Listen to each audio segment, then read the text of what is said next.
Hi friends, இப்போ நம்ம சக்திவேல் பார்க்க போகிறோம். சக்திவேலில் வந்துட்டு மீனால் வந்து சேரன்ட்டு எக்ஸ்போர்ட் பண்ணாதுங்க. என்னன்னு பார்க்குறீங்களா? சேரன் வந்துட்டு கேட்குறாரு, எப்படி என் குடும்பத்துக்கு சப்போர்ட் பண்ணேன்னு கேட்குறாரு. கேட்டே இருக்கும்போது இது என் குடும்பம் இல்லை, நான் இப்படி விட்டு கொடுப்பேன்னு அவங்க சொல்கிறாங்க.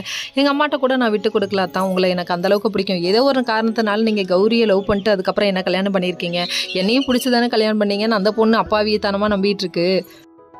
சேரன் உடனே கண்டிப்பாக உனக்கு என்ன வேணும்னு சொல்லு, நான் உன்னை நாளைக்கு வெளியே கூட்டு போகிறேன் அப்படின்னு சொல்லி பேச 2 பேத்துக்குள்ள அவ்வளோ அப்படியே மலர்ந்துருச்சுங்க. அதுக்கப்புறம் நம்பிக்கை ஒரு பக்கம் வந்துருச்சு. உடனே மீனெல்லாம் இல்லை, சந்தோஷம் தாங்க முடியலையன்ட்டு நீங்கள் சிரிச்சு பேசுகிறீங்களா அப்படின்னு சொல்லிட்டு வந்து கட்டி பிடிச்சிட்டாங்க. வேறு லெவல்ப்பா, 2 பேத்துக்கு ரொமான்ஸ் வச்சா வேறு லெவலில் இருக்குப்பா. அதுக்கப்புறம் மீனை சும்மாவை விட்டாங்க. பாசத்தில் பொங்கி அப்படியே கன்னத்தில் ஒரு முத்தா கொடுக்க, அந்த டைம் பார்த்து யார் சக்தி என்ட்ரி கொடுக்க, இதை பார்த்துட்டு ஹாப்பியாக இருக்காங்க. வெக்கப்பட்டு கீழே போயிட்டாங்க. அவங்க அம்மாட்ட சொல்லிட்டு இருக்காங்க, நீங்கள் போகாதீங்க, அவங்க சந்தோஷமாக இருக்காங்கன்னு சொல்லிக்கிட்டாங்க. சொன்ன உடனே அவங்க குடும்பம் பயங்கர ஹாப்பி. எப்படியும் மீனாலும் சேர்னு சேர்ந்து வாழ ஆரம்பிச்சிட்டாங்க. நீயும் வாழுமான்ட்டு அட்வைஸை பண்ணிட்டாங்க. உன் மனசுலேயும் கண்டிப்பாக வேலன் வந்து தான் புருஷங்கிற நினப்பு இருக்கும், இல்லாமலாம் இருக்காது. அவன் மேலே லவ்வும் இருக்கும், கொஞ்சம் யோசிச்சு பாருமான்னு சொல்லிட்டு அட்வைஸ் பண்ணுறாங்க. இப்போயாவது புரிஞ்சுக்க சொல்லுங்கள் உங்கள் பொண்ணு அப்படிங்கிற மாதிரி தான் இருந்தது. அதுக்கப்புறம் பார்த்தீங்கன்னா இன்னொரு பக்கம், எப்படியோ நீங்கள் சக்தியை கூப்பிட்டு வந்தே ஆகணும், அவங்க அப்பா வந்து நீங்கள் வந்து கூப்பிட்டா தான் விடுவேன்னு சொல்லிட்டு சொல்கிறாரு. நீங்கள் வந்து கூப்பிடுங்கன்னு டார்ச்சர் பண்ணுறாங்க. சிக்கல் சிவபதியை, நீ என்னடா பண்ணாலும் நான் வந்து உன்னை கூப்பிட மாட்டேன்டா அப்படின்னு சொல்லிட்டாரு.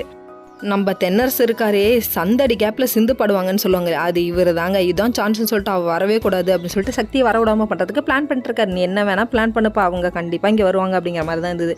ஓகே ஃப்ரெண்ட்ஸ், நெக்ஸ்ட் வீடியோவில்